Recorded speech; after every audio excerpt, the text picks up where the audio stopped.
자, 드라마 대장금 아닙니다. 자, 대장금보다 더 재미있게 이 코너 하나만 들으면 주요 뉴스들을 한꺼번에 다 섭렵할 수 있는 오후 1시 때는 아마 이런 좋은 코너 없을 것 같은데요. 이 코너를 위해 땀 흘리고 있는 분 이우영 아나운서 스튜디오에 나오셨습니다. 안녕하십니까? 안녕하십니까, 이우영입니다.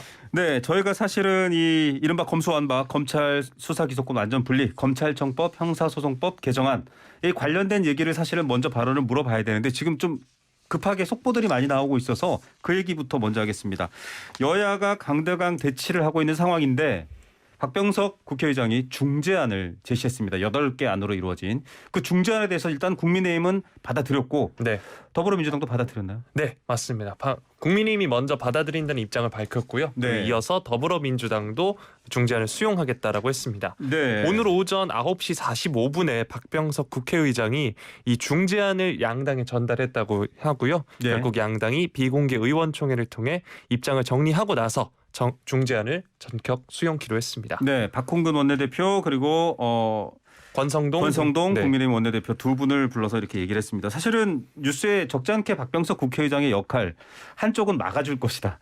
한쪽은 통과해 줄 것이다. 이렇게 얘기가 나왔는데 결국은 중재를 했고 중재안이 됐네요. 중재안 내용을 먼저 소개해 드려야 될 것 같습니다. 자, 뭐 크게 얘기하면 여러 가지가 복잡한 얘기가 많이 있지만 첫 번째로 일단은 지금 수사 기소 분리는 되는 법안으로 가는 거죠. 네, 맞습니다. 사실 이제 검수완박이라고 이른바 알려져 있지만 수사권과 기소권을 분리하는 법안이다라고 했는데 결국 이 분리하는 방향으로 한다라고 돼 있고요. 네. 검찰의 직접 수사권은 한시적이며 직접 수사의 경우에도 수사와 기소 검사는 분리한다 이렇게 나와 있습니다. 맞습니다. 수사 기소를 검사 한 사람이 모두 갖고 있었을 때에 대한 불공정의 문제 또 남용의 문제를 막는 것에 있어서는 일단 다 동의가 된 겁니다. 한시적이라고 하는데 대략 어느 정도인지도 얘기가 나왔나요? 그 점에 대해서는 아직까지 확인이 안 되고 있고요. 네. 개혁 법안의 처리는 4월 중으로 처리한다고 되어 있습니다. 법안을 처리하고 공포까지도 조금 유예를 몇 개월, 4개월 정도 하는 걸로 일단 얘기가 나왔고 입법 조치가 완성되면 1년 내에는 또 한국형 FBI 중수청도 이제 나오겠다 이렇게 얘기가 되고 있네요. 네, 맞습니다. 이 6개월 중수청 같은 경우에는 사법개혁 특위를 구성하고요. 네. 구성 후 6개월 내에 입법 조치를 완성한 후 입법 조치 후 1년 이내 발족시킨다 이렇게 나와 있습니다. 예. 자, 현재 그렇게 중재안이 통과가 되면 일단 6대 범죄는 남겨놓고 이미 또 그 전에 다른 범죄들은 경찰로 이관이 된 부분이 있습니다만 이 6대 범죄에서 검찰은 하나도 수사를 할 수 없게 되나요? 아닙니다. 2가지가 남아 있는데요. 바로 네. 부패와 경제에 대한 검찰의 수사권은 여전히 검찰이 갖고 있다라고 합니다. 네. 대신에 공직자, 선거, 방위 사업 그리고 대형 참사 등에 대한 수사권은 이제 검찰에서 삭제된다라고 보시면 됩니다. 예. 자, 6대 범죄 중에 2개 부패 범죄, 경제 범죄는 남게 되고요. 자, 경찰 이럴 경우에는 이제 검찰의 이건 인지 수사라고 합니다. 사실은 뭔가 누가 고소 고발을 해서 수사를 하기보다는 문제가 있는지를 파헤쳐서 수사를 하는데 논란이 많았죠. 바로 특수부가 담당하던 일인데 이 특수부 조직도 변화가 좀 필요하겠네요. 네, 현재 6개 특수부인데 이것을 3개로 감축한다라고 했고요. 남겨질 3개 특수부 검사 수도 일정 수준으로 제한한다라고 이야기가 나왔습니다. 네, 중수청은 어떻게 됩니까? 이게 지금 4월 중에 처리 또 공포된 날로부터 4개월 후에 시행 그리고 이제 중수청을 만들어지면 중수청은 어떻게 될까요? 중수청이 이제 출범을 하면요. 검찰의 직접 수사권은 폐지가 된다고 하고요. 네. 이 중수청 신설에 따른 다른 수사기관의 권한 조정도 함께 논의가 된다고 합니다. 네. 제가 조금 전에 사법개혁 특위 말씀드렸는데 네. 이 구성은 13인이고요. 네. 위원장은 민주당이 맡는다고 합니다. 네. 민주당 7명, 국민의힘 5명, 그리고 비교섭단체 1명으로 구성이 된다고 합니다. 예. 어쨌든 팽팽하게 지금 맞서다가 조금 정리가 되는 모양새이긴 합니다. 왜냐하면 오늘까지 지금 정치인들이 굉장히 이 문제를 가지고 첨예하게 다퉜는데요. 네, 저희가 좀 준비한 얘기들 한번 들어보도록 하겠습니다. 자, 일단은 저는 이제 국민의힘에게도 테러 혹은 활로를 열어준 것이라면 또 더불어민주당 쪽에도 테러 혹은 활로를 열어줬다라고 보이는데요. 왜냐하면 민영배 의원 탈당으로 여론이 굉장히 안 좋았어요. 맞습니다. 민영배 의원을 탈당을 하면서 이제 안건 조정이 이야기가 계속 나왔죠. 그렇죠. 여야 각 3인으로 구성이 되는데 이 민주당 소속의 박광원 법사위원장이 야당목 1명을 무소속에 주겠다면서 민 의원으로 지정을 하면 네. 조정위가 4대2로 되면서 국민의힘 입장에서는 무력 과가 되는 겁니다. 네. 그래서 민영배 의원이 그래서 더불어민주당을 탈당한 것 아니냐라는 비판이 계속해서 나오고 있는 거죠. 또 뭐 옹호하는 쪽에서는 어쩔 수 없는 만약의 경우를 대비한다라고 얘기는 했습니다만 앞서 저희가 박용진 의원의 발언도 들려줬지만 굉장히 내부적인 우려가 많았던 것 같아요. 박용진 의원은 뭐라고 얘기했을까요? 네, 박용진 의원 KBS 최강시사에서 인터뷰를 했는데요. 네. 국민 공감대 없는 소탐 대실은 자승자박이다라고 했고요. 네. 그러면서 이번 탈당 논란에 대해 모두가 알고 자타가 공인하는 위장 탈당이자 꼼수라고 말했습니다. 네. 그리고 사실 이제 박 의원이 말한 바 중에 민주당 입장에서 정치적으로 유리한 국면일 수도 있었던 게 바로 한동훈 후보자 발탁이었는데 맞아요. 이번 내각 후보자 인선들이 사실은 민주당에 유리한 상황이긴 하죠. 네. 그런데 이 상황에서 민형배라는 그러니까 한동훈이란 장군에 민형배라는 멍군을 둔 상황이다. 네. 그렇게 함으로써 윤석열 당선인과 국민의힘의 악재는 전부 사라지고 민주당이 내놓은 이런 수들 때문에 오히려 상황이 꼬여가고 있다. 이렇게 발언을 했습니다. 맞습니다. 사실은 지금 지방선거를 앞두고 있습니다. 우리나라 국민들의 투표 혹은 정치적인 의사결정 성향을 보면 균형을 굉장히 좋아하세요. 이를테면 대통령을 어떤 당을 주면 국회의원 선거나 지방선거는 또 다른 당에 힘을 실어주고 이런 패턴이 조금 있어 왔는데 굉장히 악재다라고 걱정이 많았는데 일단 일단락은 됐습니다. 자, 앞서 축구를 예로 소개를 해줬습니다. 저희가 오프닝에 소개를 해드렸는데 무슨 얘기인가요? 네, 박 의원은 정치도 축구도 규칙이 몇 개 없이 일단 단순한 거다라고 했고요. 네. 예를 들어서 축구에서 손을 쓰면 핸드볼이라고 파울이라고 하죠. 명백한 규칙 위반이죠. 네, 하지만 시간을 끄는 행위, 침대 축구라고 많이들 하시는데 중동팀이 애먹었어요. 네. 사실 반칙은 아닙니다. 네. 하지만 페어플레이가 아니기 때문에 관중들이 야유를 보내죠. 네. 이에 빗대서 박 의원은 우리가 원칙을 잘 지켜서 가면 국민들이 박수를 쳐줄 거고 그러니까 꼼수를 쓰지 말자 이런 말이겠죠. 예.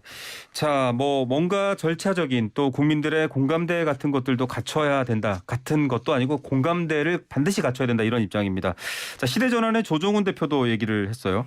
네, 시대전환의 조정훈 대표 어제 YTN 뉴스큐에서도 비판을 했고요. 네. 오늘은 KBS 최강시사에서 박용진 의원에 이어서 인터뷰를 했는데요. 네.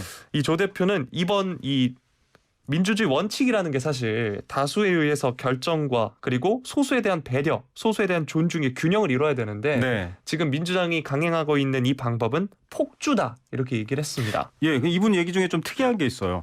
지금 수사 기소권을 분리해서 검찰이 둘 다 갖는 것, 수사를 해서 법정에 세운 것까지 갖는 게 아니라 분리해야 된다라는 게 주류인데 이분은 기소권도 문제다 이렇게 얘기했네요. 네, 맞습니다. 조 대표는 이제 검찰 개혁, 기소권과 수사권을 갖고 있는 막강한 권력을 적절히 견제해야 한다. 이 점은 찬성하는데 더불어민주당에 찬성은 하는데 네, 견제하는 방법이 수사권과 기소권의 분리다. 이것에 대해선 확신이 없다라고 했는데요. 네.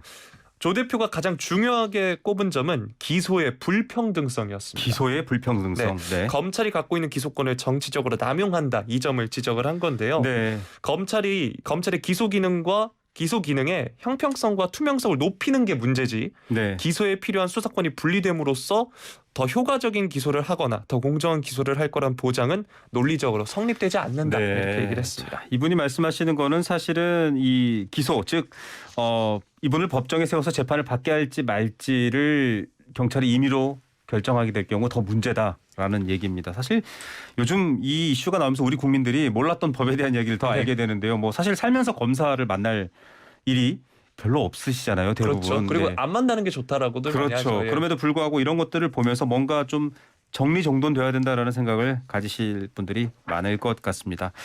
자, 오늘 이것 관련해서 물론 반대 의견도 있습니다. 김용민 더불어민주당 의원은 오늘 여야가 박병석 국회의장이 제안한 검찰개혁 중재안 수용했는데 김용민 의원은 박 의장의 중재안 제안 과정이 헌법 파괴적이다라고 비판했습니다. 뭔가 좀 강도 높게 이 검찰 개혁이라는 드라이브를 걸고 싶어 했던 분의 또 입장이기도 합니다. 주제를 좀 바꿔보겠습니다. 저는 이 기사 보고 처음에는 깜짝 놀랐는데 내용을 들여다보면 또 깜짝 놀랄 일은 아닌데 이준석 국민의힘 당대표 이분이 지금 윤리위원회에서 언급이 됐어요. 네, 국민의힘 중앙윤리위원회는 성상납 의혹이 제기된 네. 이준석 당대표에 대한 징계 절차를 개시하기로 했다라면서 의결을 했습니다. 네. 국민의힘과 그 전신이었던 정당을 포함해서 당대표에 대한 징계 안건이 윤리위에 회부되는 게 이번이 처음이라고 하는데요. 이게 정당사에 처음이다 이런 얘기가 나오더라고요. 네, 이 성상납 의혹은 보수 성향 유튜브 채널 지난번에 이제 저 인터뷰도 했었죠. 네. 가로세로 연구소와 그리고 시민단체 등으로부터 의혹이 제기가 됐습니다. 네네. 회의에 참석한 윤리위원들이 만장일치로 이번 징계 절차 개시를 결정한 것으로 알려졌습니다. 예, 뭐 징계 절차를 개시한다고 징계를 받는다라기보다는 징계할 사안인지 아닌지를 조사해서 심의하겠다. 그러니까 이걸 심의하는 것은 모두가 동의해서 예. 열렸다 이 말이군요. 그래서 징계가 실제로 이뤄질지 수위가 어느 정도일지는 아직 예단할 수 없고요. 네. 징계 수위는 4단계라고 합니다. 네. 제명, 탈당 권고, 네. 당원권 정지, 경고 이렇게 나눠져 있다고 합니다. 어떤 경우라도 사실은 이 징계가 결정이 되면 당 대표로서의 입지는 흔들릴 수밖에 없겠네요. 네. 자, 다음으로 장관 후보자들의 논란 이것도 참 끊이지 않습니다.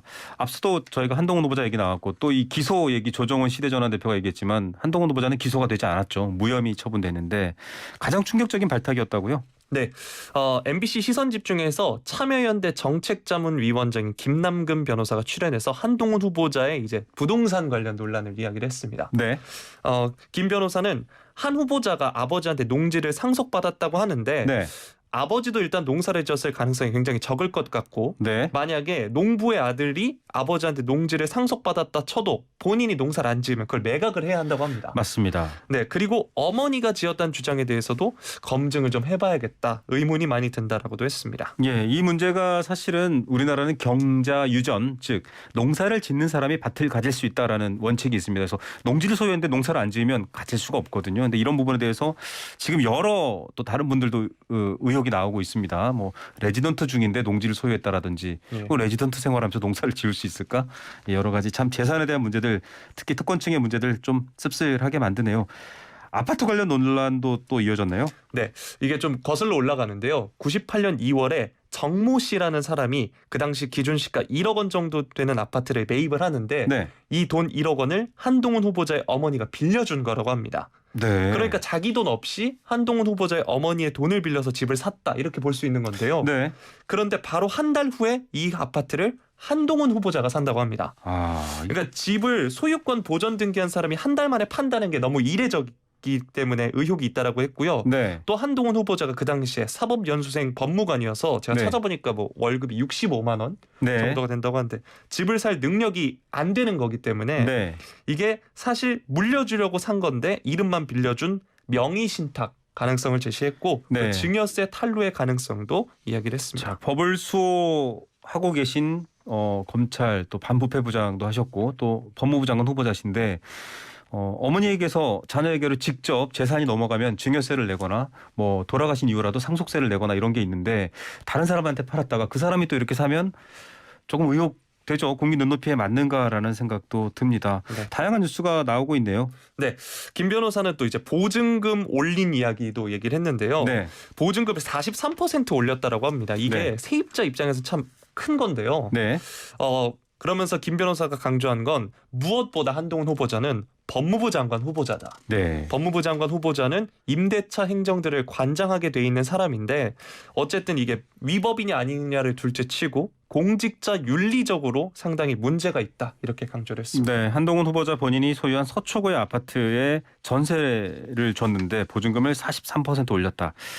자, 이 부분에 대해서 어떤 답변들이 나올지 또 청문회 저희 YTN 라디오에서도 또 YTN과 함께 YTN TV와 함께 잘 중계해 드리겠습니다. 여러분들 YTN 라디오 계속 켜놓으시면 관련 내용들 다 아실 수 있을 것 같습니다.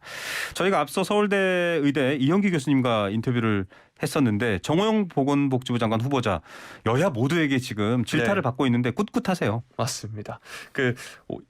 이현기 교수님은 오늘 아침 KBS 최강시사에서 관련 내용을 인터뷰했고 방금 전에도 인터뷰를 하셨죠. 그렇죠. 이슈앤피플에도 했었죠. 그래서 저는 오늘 아침 YTN 라디오 뉴스킹 박지훈입니다에서 인터뷰를 한 장윤미 변호사의 발언들 가지고 와봤습니다. 네, 장 변호사님은 어떤 관점에서 얘기를 했나요? 네, 시민단체가 정호영 후보자의 자녀 특혜 의혹에 대해 직권남용죄와 그리고 공무집행 방해죄로 고발을 했는데요. 네, 고발했으면 이거 수사가 될 가능성이 크네요. 네, 직권남용은 일단 2017년과 18년도에 딸과 아들의 편입에서 직권남용을 하는 게 아니냐라는 거고요. 공무집행방해는 그겁니다. 논문 등에 있어서 여러 가지 공정한 입시, 사정 업무를 방해한 점이 있지 않느냐. 네. 게다가 경북대가 국립대이기 때문에 네. 공무집행 방해로도 혐의를 받고 있다. 이런 상황입니다. 예, 이게 사실은 조국 전 장관 자녀 조민 씨의 이 전례가 있기 때문에 굉장히 그만큼의 강도로 수사를 해야 된다라는 네. 여론도 있고요. 영린이죠. 맞습니다.